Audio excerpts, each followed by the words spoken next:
You are now entering the Horror Sanctum.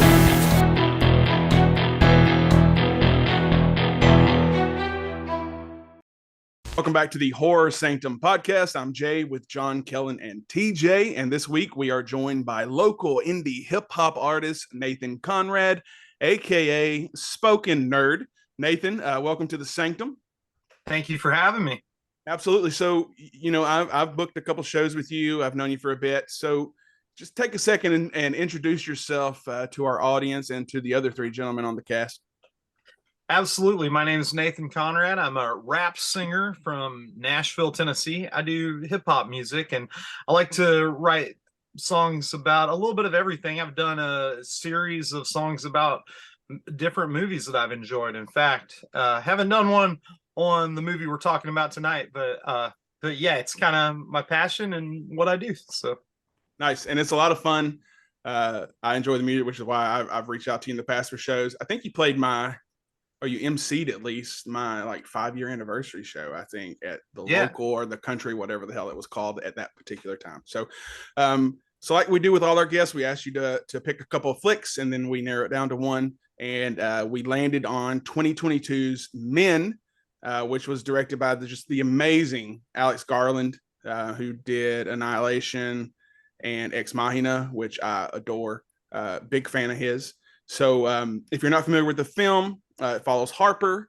She retreats to a countryside to get away from a tragedy involving her husband committing suicide. While she's there, she keeps running into these men who all share similar features, who are, of course, always played by the same actor, Rory Kinnear. If you're not familiar with him, he was in the show Penny Dreadful. He played Frankenstein's monster. And he crushes it in this film, as all the different characters he plays. So her arrival in this town awakens something primal inside of it. So that's where we'll start. So let's lead off with John. Okay, Men.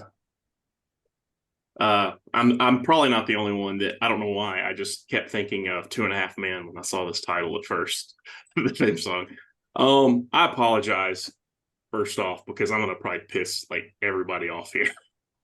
Shocker. Shocker. Yeah, I'm just gonna read my notes a little bit and then I'll give my evaluation because I gave it a day. So my notes say, in the first 30 minutes, the main character goes to a cottage, talks to a weird Monty Python character, goes on a walk, and then sees someone at the other end of the tunnel and briskly jogs away, who looks like a crash test dummy with a penis. Up close, he actually looks like Drax from Guardians of the Galaxy without muscles. So that was the first 30 minutes of the movie. I did not like this movie at all. I don't think I like where this is going. Maybe we should start with somebody else. I know.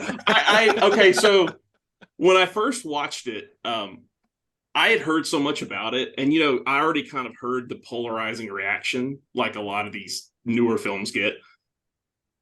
The first thing I would say is Alex Garland, historically, I do like his stuff. I love Dread that he wrote. Sunshine is a great movie that he wrote. 28 Days Later is classic. Ex Machina, I've seen some of, but what I've seen is great, right? Haven't seen all of it, but it is awesome for what I've seen. This movie, the acting is very good. Rory Kinnear is a great actor. He does great in all the parts. He really is a really good actor, and I give it to him. He made every one of these roles so unique, right? So I can't say anything bad about the acting. Even Jessie Buckley, she did great. The acting is, there's nothing I can say bad about that. The story in the movie itself, I think this type of movie really applies to certain people more, right? It obviously applies to women, but it obviously applies to people who experience trauma, right? It's a movie about trauma. It's a movie about how she perceives people after trauma. Her boyfriend dies, kills himself in front of her, and all men look the same to her due to her trauma. The filmmaker is not saying that all men are the same, but he's saying that in her eyes, from her experience, they all are the same based on that, right?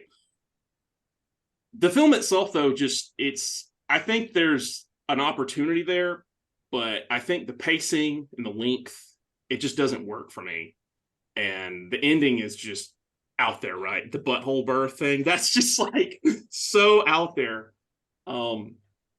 So I really did not like this movie at all. But that being said, even though I didn't like it, I took a day to think about it, and I was like, it's not necessarily a bad movie. It's just not my cup of tea. It's not for me, right? It's really meant for a certain audience. It is an elevated horror movie. I hate that term. This is a reel. If you want a reel, here's a reel. Fuck elevated horror. I hate that term. Like, that term should not exist. Elevated horror, I'm in agreement with Joe Bob. It was invented by people who were ashamed of being horror movie fans because they thought, oh, we have to label this something more than horror. It's like, that's story making. That's filmmaking, right? That's been around forever. You don't have to call it that for it to be good, right? Anyway, there's your rant on elevated horror. That being said, I think the scenery is great in this movie. I think it's really pretty. I love the English countryside, the plants, everything. There's, just a lot of really great cinematography. And the acting is solid. The story, I really did not like the story and the pacing. So I don't know what else I can really say about it other than that. It's a movie. It's made for a certain audience, but I can safely say it's not meant for me, right? It's not intended for me. So yeah, I'll pass it on to you guys. I apologize for anyone that loved it, but I had to be honest. Well, and that's fair. Like, movies aren't for everyone, so that's perfectly fair. And like most people, you see the good in it. You see what's great about it, so that's fine. We're used to you kind of being the downer on some of these movies. We like, if it's not you, it's going to be Kellen. So Right. all right. Let's go to Nathan. Nathan, tell us why you picked Men. What you think about the film? So Men was actually my favorite movie of 2022. I like it for a number of reasons, and actually the writing was on top of all of those reasons. I felt like it was very similar to the movie Mother, if anyone's seen that. So Yeah. it kind of had those sort of vibes.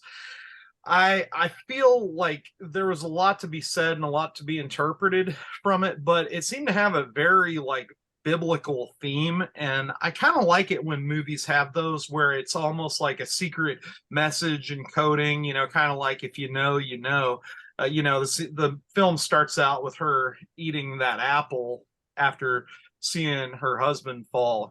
She's at the cottage, she eats the apple, and then the man shows up and he makes the awkward joke, and I think a lot of it was kind of like, it was like an Adam and Eve thing, in a sense, that we're all all men and women as well have kind of evolved or devolved from this one nature man, that we see in the movie, also eating the apple later on. And I just thought that was really beautiful. Yeah, I can't say enough for the acting in it. I mean, you've basically got two actors for a majority of the film that are significant. Of course, there was the husband, and the female police officer and her friend as well. But they did a lot with so little, really, as far as a cast goes, which was kind of cool too. So those are kind of the things that I like about it. My favorite scene in it, though, is when right before the whole birth scene, she almost gets hit by a car, right?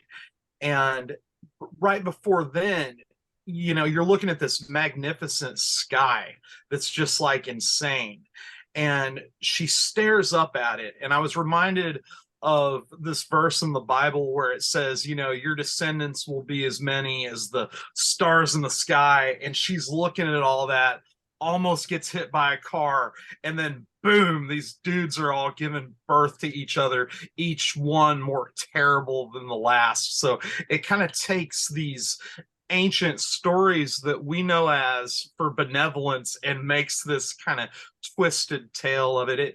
It almost even reminded me a little bit of like a David Lynch movie in those ways. But yeah, I'm a pretty big fan of it, and those are the reasons I like it. So I'm trying to think of what I told Kellen when he watched it. Or was it this one, or was it The Black Rainbow? That's the one. It was like David Lynch is having sex with David Cronenberg while Kubrick's in the corner. No, it was Kubrick and Cronenberg had a baby while Lynch masturbated in the corner. That would apply to men too, I think. That's right, got to Kellen. be real. It would be a hell of a visual. So here's the interesting thing for me. So a lot of times me and Jay kind of briefly talk about, we don't really go into details. We don't really kind of give away anything. But we kind of briefly go over the movies that we're watching. And he said, after you need to go ahead and watch it earlier so that you have time to kind of look up some of the theories and things behind it. And this is one of the movies that I watched and didn't like. And then as I started to read the theories, grew a better and better appreciation for it, because I'm an idiot. I don't know if y'all know this. I'm very simple, brain no work good most time. So I kind of like to have, the only movie I can think of that doesn't expressly tell you what's happening, requires you to put some thinking in, that I actually really love and have watched multiple times, is Donnie Darko. Donnie Darko is one of those movies that's kind of open to interpretation, but they give you enough to piece together your own identity of what's going on in the movie.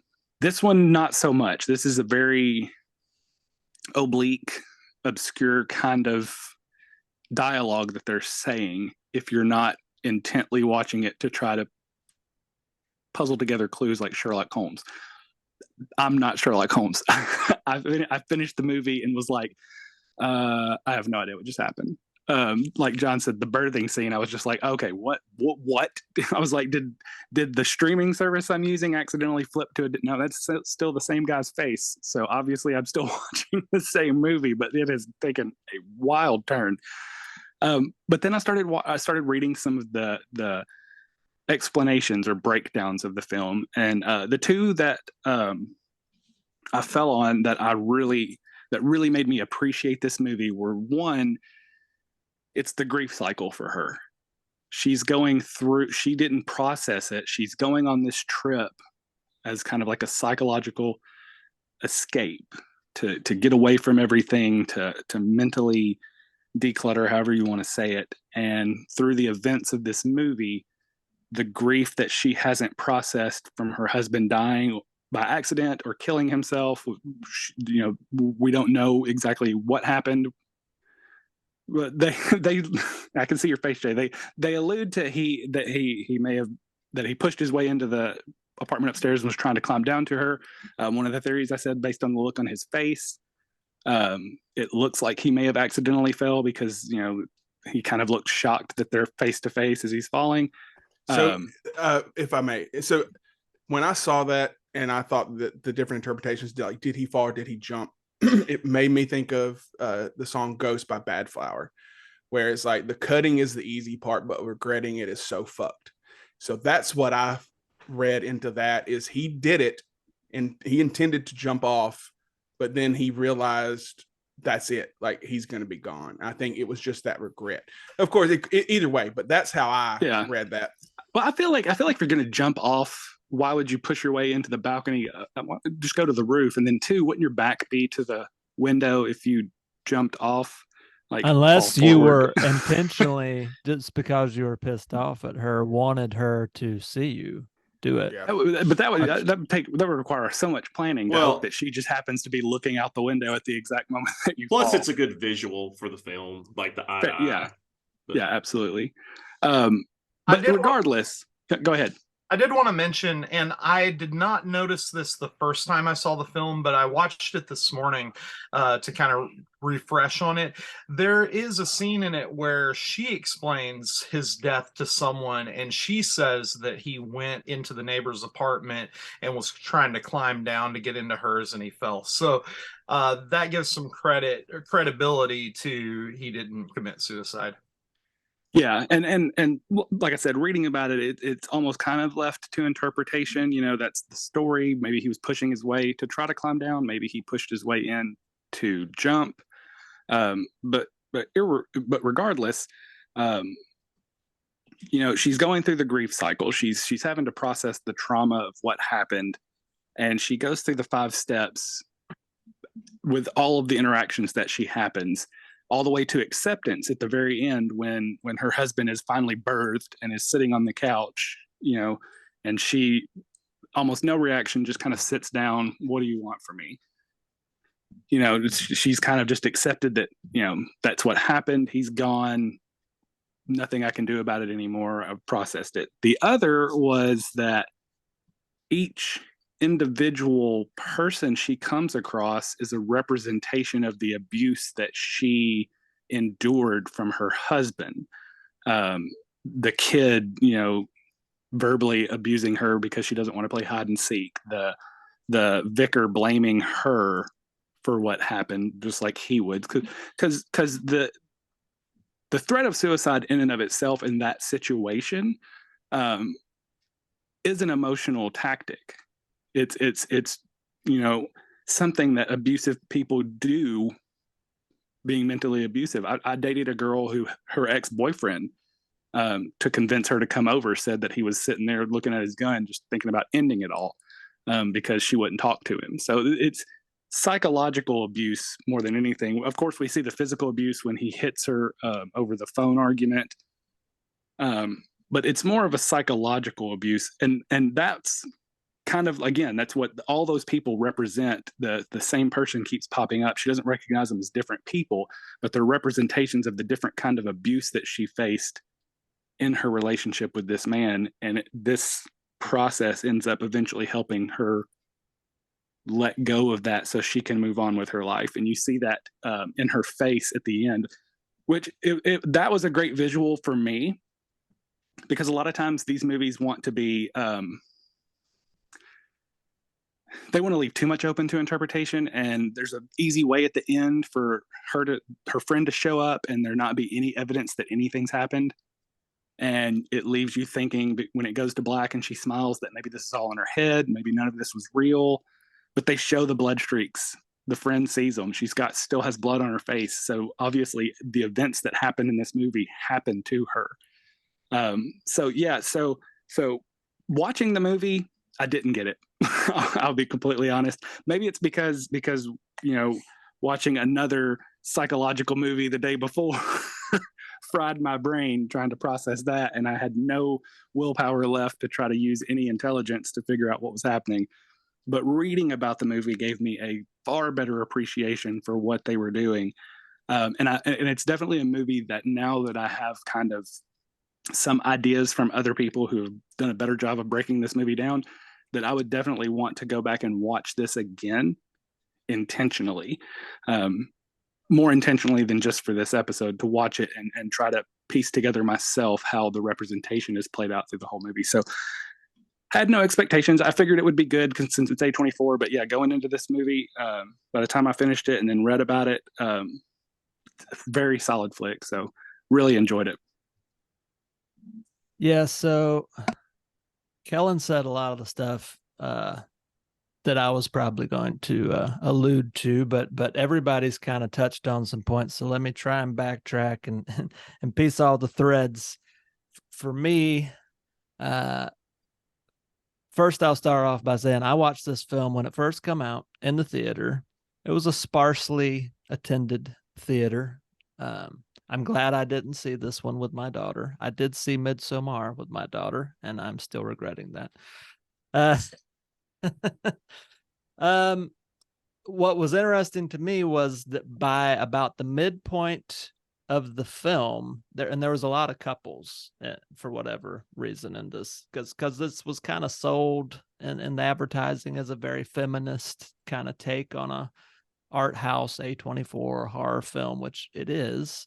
But I think a lot of people didn't expect it to be quite what it was and have quite as many male genitals all scattered throughout the film. So it was kind of funny. It was kind of like, and then there was none.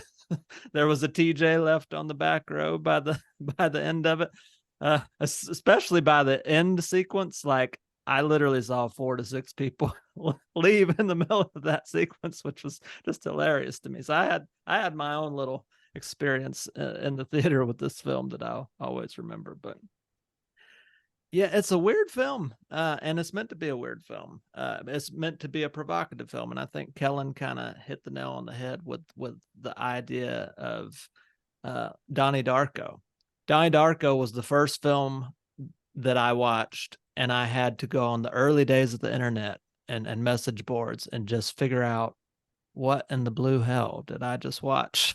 And what does it even mean? And then immediately I watched it twice back to back. Yeah. Because it was such a great film, but I had no idea what was going on. I did the same thing. I kind of got online and started looking. Yeah, I had to watch it back to back too. Talking about Donnie Darko, and then I'm so glad that the director actually of that film, I forget his name, eludes me, Richard something. But yeah, I never would have guessed the whole timeline and stuff of that. But enough about Donnie Darko. Great classic film. Watch it. Watch the director's cut specifically. It's much better. But men, yeah. And also, like John said, I hate the term elevated horror. I would call this more art house horror. And A24 is kind of is becoming a niche for that sort of film. Films that play more in the subtext than they do in a straight watch with the straight text of the film, right? Because the straight text of this film is, there's not a whole lot to it. I mean, you can tell even on the surface that there's some resemblance of story dealing with trauma, right? From the first scene to the last scene, it kind of bookends, and you see that there's some story about this woman and her grieving process. And I think Kellen hit the nail on the head with if you actually, meter it out, she goes through all of the processes, all of I think there's 7 steps of grief, and ends with acceptance there at the end with the representation of her dead husband sitting there with him again. And that being the thing that she's been grappling with in the subtext of the whole film. And the things that Nathan pointed out about a lot of the biblical imagery being very intentional with Adam and Eve, the eating the apple, all that kind of stuff. I think there's a lot of that there. And I think that literally, so if you really get into theology, regardless what denominational kind of bent you go to, if you get into Christian hardcore theology, most of it comes down to the idea of sin entering the world with the fall of man. Kind of hit it on the nose starting this film with a literal fall of a man, and that being the thing that starts kind of the evil and the wickedness and the journey of trauma that this woman has to go through, and reliving that trauma, and how it plays out from generation to generation to generation, until the healing, or the second coming, if you will, the second coming of the Son of Man is what Jesus was called. And there's, I mean, you could write thesis papers and stuff on how much of that imagery and how much of that stuff is in there and how closely it ties. And that's just one element. There's also a very more ancient kind of pagan element of the Green Man. And I'm not talking about Charlie Day from Always Sunny in Philadelphia Green Man. That would have been a very interesting take, especially with all the penises. But but no, a more ancient kind of almost a male representation of kind of Mother Nature or Gaia, kind of the male version of that. And it's an image. It's usually just a face with like leaves coming out of it that is very prominent in ancient cathedrals, and even like pre-Greek and Roman era. I think it even goes back as far as like ancient Samaria.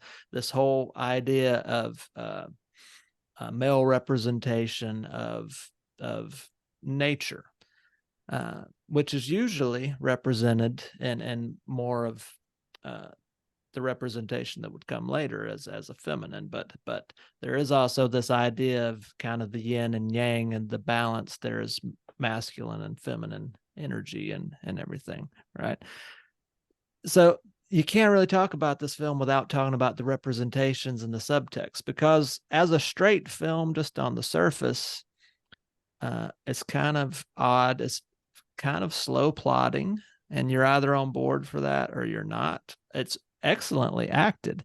I'm a little ashamed to admit this, but I didn't realize until I looked up about the film that Rory Kinnear played like almost all of the characters, and his face was kind of being superimposed in some cases, like in the little boy. I knew that little boy, something was up with that little boy, but I didn't piece together that was the same dude's face until like at the very end of the movie. And then I was like, oh, mind blown. Okay, I see why that dude wanted to be in this movie, because he got to play like 9 roles, and that's like a tour de force. So good on Rory Kinnear. I've seen him crop up as kind of bit roles and a good British character actor, but man, he basically is this movie and his performances, and so different are his performances that I could see him get lost in those characters. And so can't give any higher praise to an actor than literally he got lost in the role, and he obviously has the same face. I mean, that's a point that they're making, is the face of trauma kind of always plays out in a similar way, no matter what your situation is. Trauma always presents in a certain way, and trauma begets trauma, right? Which I think is one of the things that you can read in that ending scene of like hurting people hurt people, and it just the cycle of trauma, all of that kind of stuff. I'm here for that. I love all this kind of stuff. I think as a straight film, it's a little clunky. It could have had a little more interest, even though it was the cinematography, as Nathan kind of alluded to, is stunning all throughout, and the sound design is great. I love when the lady is kind of singing into that tunnel, and then they use that as kind of a sound reference for the soundtrack all throughout the film, and it's this kind of very haunting, almost it's almost this earthy spirit kind of thing, which I think it just adds to the layer of mostly what is happening in this lady's mind. So to have it's very similar to Squid Game, that kind of haunting woman voice, that yeah, and for it to be her own voice, I think just kind of really, I think it adds to the effect of the fact that so much of this is an interior story that we're just kind of have a fly on the wall perspective of. And I do think, as Kellen alluded to at the end, that obviously someone got killed. I don't know that we'll ever know exactly who got killed or how or why after all that mess of an ending happened, but because we only kind of see through the main character's lens, and she's a unreliable narrator, which are some of my favorite stories, kind of like Christopher Nolan's Memento, right? You kind of see through the main protagonist's point of view, but his point of view is so skewed, he only remembers 5 minutes at a time. And talking about the violence at the end, did you notice the parallel when the Green Man's arm gets cut, paralleling her husband's arm cut on that was I really enjoyed visual. I enjoyed that, and that just goes back to the aspect of like she's seeing her husband and the trauma beset on her by that tragic death of her husband in everyone, and she's transposing that onto every situation. So whether she was culpable for a horrible murder at the end of the thing, who knows? I watched the Blu-ray. They had a short, like 24-minute documentary, and one thing I equally hate and appreciate about Alex Garland is he will not tell you what his reading of it. He has a very specific reading that influenced the way he filmed and told that story and wrote that story, but he's not going to tell us. And I kind of, as an artist, I respect that, because I respect that there's an infinite number of ways to read this, and there's a ton of subtext in to be read, and I think it's in there intentionally, because obviously he's a very good writer. He's been, from his working relationship with Danny Boyle and all the really good films that he has written excellent scripts to, it's not unintentional, all of that stuff that can be read into it. So I like it. I don't think it's a perfect film, but it is one that I will revisit. What about you, Jay? So going last, as I usually do, most of the points are picked over. So everybody made a valid point. I'll start light. John, you said it, every time you thought about men, it made you think of 2.5 Men. Every time I thought about it and me saying the words, I like men, it just made me think that someone in this group will say, that's what she said. And that's all I can think about, because I did, in fact, like men. I like this movie. I bought it when it came out because I was excited about it. I'm pretty sure TJ and I had talked about it over text because you'd seen it in theaters and you said you need to watch it. And like, I like weird shit, obviously. Kelly and I had a podcast before this called Weirdos. Like, we're weird. We like this stuff. Elevated horror, I don't care if you call it elevated horror. I don't care if you like that as a genre. It is what it is. A24 is known for elevated horror until they made Talk to Me, which I do not think is considered elevated horror, at least in my eyes and probably John's eyes too, as we both watched it this week. But that's another episode coming soon. The biggest takeaway from this movie is Rory Kinnear, which we've all touched on. He was amazing. And TJ, I'm a little disappointed you didn't realize that was him the entire time. I can just imagine you watching in theater and seeing the kid and like, why does that kid look so weird? He kind of looks old. And then finally coming to that realization. I was like, he's got such a weird face for a 12-year-old. A 40-year-old, 12-year-old. And the creepiest part of the entire movie was almost him. It's probably second or third, but if you, Kellen, say hello to everyone.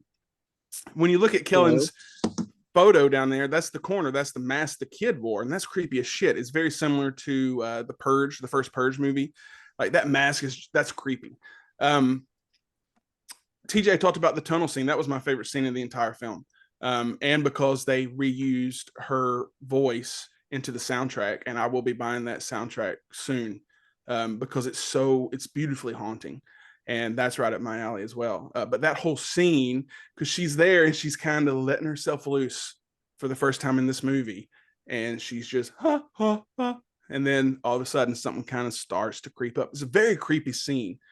Going back to the Green Man stuff, Green Man, the lore of Green Man, it's fertility, it's the cycle of life and death, which also, that comes towards the end when we see the constant rebirth, which is probably one of the grossest scenes in any film you'll ever watch. But all the different characters that Rory Kinnear played, I assume Kelly and I read probably the same article, because when you Google like Men 2022 Explain, there's a few articles, and the one that comes on top is the one I read that's probably the most in depth. And that kind of suggested that a lot of that stuff at the end wasn't real, which obviously it wasn't. It's in her head, it's her PTSD, it's her processing her trauma, which then takes me back to the car. And I didn't think about it until I read that article, but she probably did try to leave, panicked, crashed the car herself, and that could be where that blood came from. Like, it doesn't necessarily have to be a murder. It could be her own blood, where she tried to leave, for whatever reason, freaked out, hit the wall, hit the tree, whatever she hit, that could be the blood. I like to think that when I go back, and I think this is probably my third time watching it. A24 does no wrong, in my opinion, yet. They came close with Talk to Me. Again, another story for another episode. But I don't know. I enjoyed this movie. It's beautiful. It looks great. The girl who plays Harper, I can't think of her real name. John mentioned her earlier, but she's in another movie on Netflix, which is I'm thinking about ending things.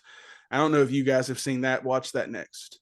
Well, maybe not Kellen, because it does involve a lot. And between this and Beyond the Black Rainbow, I don't know if you're ready for it yet, but she's a fantastic actress. She's been in a lot of other things too, but I don't know. I think my biggest takeaway is just the acting and the cinematography. And I love every shot. I love the fall from grace in the beginning when he jumps. I love the eating the forbidden fruit. Like, I love all the biblical terms, all the Green Man lore. Like, I loved every aspect of it. There's really not that much else to say between everyone else. So we'll just go ahead and go into our rankings, and we're going to start low and start with John. I really hope that somewhere in when we're doing this episode, that Grandpa Simpson shows up in one of the rings. This is like the right time to do it. Old man yells at cloud. Right, exactly. I don't know. I do. There's a lot of odd movies that don't make a lot of sense that I love. Like, I think of like Eraserhead. I was thinking about that movie when I was watching this, and that's such a strange film. It's like mesmerizing. He says as he has nothing but trouble poster behind his head. Right, absolutely. I mean, there's, I mean, this movie, thinking about it now more, I do think this probably would have worked a lot better as like a graphic novel. I think that's probably the main problem, is this really was not great for a film. I think if you put this in a comic book, it probably could work, because the representation, the CGI, all of it, you could sort of, it would be easier to digest. I've seen that a lot with some movies lately, though. It's just the way the form they're using is just not right. And sometimes that's just, as a creator, you sometimes pick the wrong spot for something. Just my opinion. But I mean, initially, I was not sure how I would rate this. I was kind of like, my initial reaction, I understood what they were trying to do, but I was just like, oh, I just don't like this. Thinking about it, though, with the acting and everything, and it's shot well, and I know that this film does mean something to a lot of people, and I think it does touch on some serious shit. It does. So, I mean, honestly, I would say as a film, probably 2.5 out of 5. That's probably the best I can do, realistically. That's fair. All right, Nathan, what did you give it? Well, I hate to give anything a 5 out of 5. So, but being they've done so much with so little, as far as like casting goes, it just really brought out the strengths of those two actors. Great story, great direction. I'm going to give it a 4.5 out of 5. Nice. Kellen? That I didn't really touch on. The acting was phenomenal, especially the scene, the conversation. Rory Kinnear's aside, obviously fantastic, but Jessica Buckley, yes, I looked it up. The scene where she's having the discussion with her husband about the divorce and she just becomes super emotional is such a powerful scene, and she acts it so well. To what Jay said earlier, I refuse to believe that she didn't stand there and watch Rory Kinnear rebirth himself multiple times in the foyer of that house. So if we had to watch it, she had to watch it, right? Exactly. So that 100% happened. That was not in her head. There was multiple butthole births at the end of the movie just to make sure that you didn't fall asleep, or if that you did fall asleep and you woke up at that scene, you would be traumatized forever. So for that reason, and like I said, I definitely want to revisit it now that I have a better understanding. Just on a first watch with what it was, 3.5. TJ? Yeah, well, I have to take into account that because of this film, I can never look at the Arnold Schwarzenegger 1994 classic Junior ever the same way again, because now I have a better sense of how that ends. And that's horrific in and of itself, thinking of Arnold Schwarzenegger having to go through such horror, such flesh-rippingly horror. But there an SNL skit called that was like butt babies, like the God, woman I hope pregnant so. is like, oh, it's a butt baby. I'm gonna have to look that up. But I waffle between 3.5 and 4, but I think because this movie demands rewatching and demands study, like few films I've ever seen really do. And I believe the more that I rewatch it over time, the more I'll see in it and the more I'll appreciate about it. So I'm giving benefit of the doubt. I'm gonna say 4 out of 5. Yeah,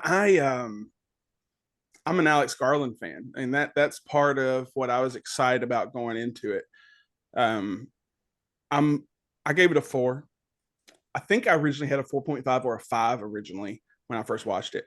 I dropped it down to a 4, which averages out to 3.7. We'll call it a 4. But for the same thing is the same reasons I usually give for the rankings I give. Is this a movie I want to show other people? Check. Is this a movie I want to watch again? Check. Is this a movie that made me feel something? Check. Like it checks all the boxes all the way around, I think. It gets graphic, but life is graphic. You know, it's a very serious situation that they're covering in this film. So we should feel uncomfortable when we watch it. So I gave it a 4. So 4 overall. And go watch I'm Thinking of Anything's Next. Because she's fantastic in that as well. So, all right. That's going to be a wrap on this episode. Be sure to subscribe to our YouTube channel, subscribe to wherever you're listening to this podcast now. Follow us on Instagram. If you have Amazon Music, I've recently made a playlist, which will feature some spoken nerd music as well now. The playlist features music and scores from the artist and the films that we've had so far. And I think it's pretty solid. Like it's a fun listen, and it's like a roller coaster ride. So put it on random when you play it. So come back next week. I'm not sure what we're watching next week, but so Nathan, Spoken Nerd, thank you for joining us. You want to take a second, tell everybody where they can find your music, wherever you're playing shows, and all that fun stuff. Absolutely. You can find out about shows online through my Bandcamp. That's spokennerd.bandcamp.com. Also, check out my music on Spotify, or wherever you like to stream music. If you type in Spoken Nerd in those platforms, it's going to show up. If you really want to support in a financial way, pick up a vinyl online at spokennerd.bandcamp.com. And thank you. Absolutely. Go check out his music. It's great. Pick up the vinyl. I have 2. They're great. It's a lot of fun. Highly recommend. He's very knowledgeable with movies, so we'll definitely have you back on the show. It was a good time.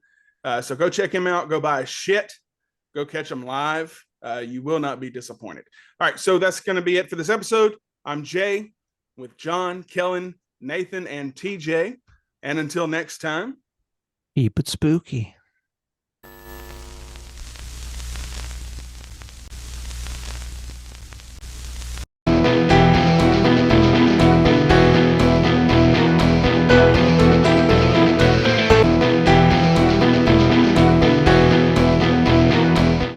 We'll just get a couple minutes. Okay, so Kellen, what would you have rated Men if you hadn't have looked up about what it's actually supposed to be about after you first watched it? So I kind of tried to rate it like that anyway, 3.5. I probably would have gone a little lower, just because. And full disclosure, I literally watched Beyond the Black Rainbow the day before, and that mind fucked me so hard. It's an odd one. So I went into this and was like, and knowing it was A24, I went in and I was like, oh God, no, I can't do this. So I might have gone closer with John. I might have been closer to like a 2.5, because literally I was like, last night me and Jay went and saw Rob Zombie, and it didn't end until 11, and I had an hour and 15-minute drive home. So I was already tired going into watching this, and then I watched it kind of tired. So yeah, if I hadn't had the benefit of being able to see more intelligent people's take on this movie, it probably would have been a lot lower, and I probably would have had more, WTF moments at that ending, because good Lord, yeah, props to the special effects guy, because that's close to realistic looking as it could be. Has anybody played that game? I can't remember what it's called. It's a Switch game. You're a kid escaping from some kind of like Limbo. No, it's like you're escaping from some kind of science facility and you're running Oh, through the darkness. Well, anyway, the ending is super creepy. You end up melding with a bunch of like babies and other things, and you become this giant blob of just arms and feet rolling through the ending of the game, and the game ends on as you as a giant blob on the beach. That's what I saw when I saw this. Is just a massive grossness. Movies, some movies are enhanced to me. Like I told you, like read about it. Mother, like Nathan mentioned the similarities to Mother. Has anybody else seen Mother with Jennifer Lawrence? I never haven't saw seen it, but I've read a that's lot straight about the biblical. allegory of it. Yeah. Yeah, I mean it's the Bible. But that's yeah, another Jennifer movie. Lawrence, yeah. After I watched it, aside from appreciating Jennifer Lawrence naked, I was like, what happened there? So you go back and read it, and it there's some good sites out there that break stuff down a lot better than my brain works, and that made me appreciate that movie more. I still like Men better. That's Darren Aronofsky. Darren Mother, Aronofsky, right? Yeah, What which he did people makes a do lot of before weird the internet? Yeah. What did they do before the internet? Like, imagine watching this movie in like 1989. They went to Rex Reed or Roger Ebert. It was always like, yeah, it was very much like a very written. Or they had thing, like whole books of literary and film criticism they used to put out every year.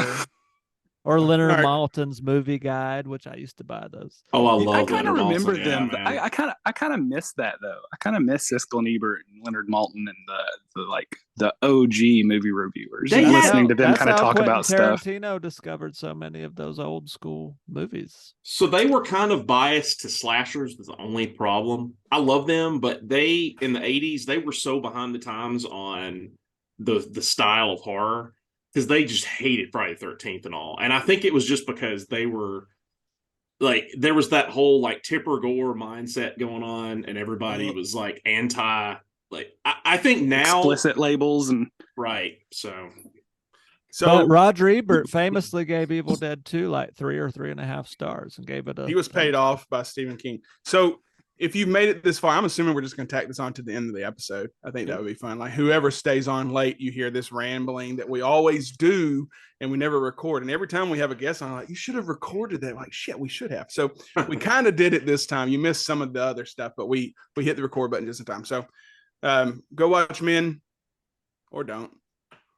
Later. if you like seeing a grown man birth himself out of his own ass for a good 5 straight minutes. And who doesn't? Who's I'm your in. cup of tea then? I'm in. It also comes from his spine too, right? One of them comes from the spine, like his back, I I think. think so. It was interesting on the special features. They talked about how much work went into their special effects department to make that scene, and It had to be 50% of the budget. Easily. there was so much stress around. If this doesn't look cool, we're done. This is gonna be Yeah. bad. You could have shot that whole movie. Anybody could have shot 90% of that film. It's that last 20 minutes where it just. Yeah, and I think that part was a good relief too. One thing I wanted to say is we've kind of had some different talks about elevated horror and how it's for some and maybe not for others. Like one thing with me was I used to not like David Lynch, and the reason was the first thing I watched from David Lynch was Mulholland Drive. Oh, that's yeah. I watched. That's a tough one to start with. Yeah, I watched like Twin Peaks as a kid, but when I'd go back and try to watch all these things, I'm like, this doesn't make any sense at all. And I thought that I was just missing something. So I watched Mulholland Drive like, over and over again. Like, what am I not getting here? And I felt like real dumb. But then I watched Eraserhead and I totally got it. Like, there's an element of comedy in these films that's like maybe not this one. I mean, there's not a lot of comedic element in it, although I do think those births were kind of funny. It just really, to take it in that regard, there's a lot less pressure on it to realize that not everything has to have a deeper meaning or make a lot of sense. It's a lot of times it's about the feel and the flow of things. And one thing that I enjoyed a lot watching the commentary on the film was Jessie Buckley. I expected her to kind of be a little more serious and not very fun to listen to, because of her character in the movie, but she was hilarious. She was kind of like, just seemed like a very fun person in general. So it was kind of cool. All right, so we're gonna cut out. If you made it this far, shoot us a message and I'll send you some stickers and shit. Awesome. Should I put this on after the I would put it on closing after music? Okay. Yeah, let's see who sticks around. Behind the What scenes, if when you put it on, behind they're the just like, screens? they're just like, and there's the credits, cut it. I'm sure. Well, people have to make it to the credits first. Yeah, this is the blooper reel. Something I love about David Lynch, though, and I've appreciated later in life, is that he's a filmmaker that he really embraces the oddness of life with his dialogue and his scenes. Like, there's so many of his movies are just like, they're weird, but life is weird. Like, it's like he embraces that awkwardness, like Blue Velvet. There's so many. I just scenes watched in that Blue movie. Velvet 2 weeks ago for the first time. God, Really? I love that movie. It's so Oh, good. So that's a good. classic. I don't know. You that know, I've ever one of seen my a David Lynch favorite- movie. One of my is I forget if it's David Wow, I didn't get Cronenberg or anything David from that. David movie? Cronenberg. Oh, you've never seen a David Lynch movie? No, I'm who? looking through the list and I haven't. Oh yeah, no. Kellen probably has. I Oh. can answer on his behalf. He's never seen a David Lynch. Oh movie. man, come on. Who did the movie like around 2000 where the guy, it's like a rated G movie. It's either Lynch or Cronenberg, where he just drives a lawnmower, a riding That's David lawnmower. Lynch. That's David Lynch. That's That a is good David one. Lynch. Yeah. That's a surprisingly good film and very un-David Lynchian. Cronenberg's good. not doing anything remotely close to PG. Ever. No, that was G. I'm pretty Well, sure. even worse. Yeah, But yeah. True. Kellen, we will get together and I will tell you which Lynch films to watch first. Start with Twin Peaks, I guess. I think, And then Eraserhead. I think I've only seen one David Cronenberg movie, and that's God damn it. Scanners.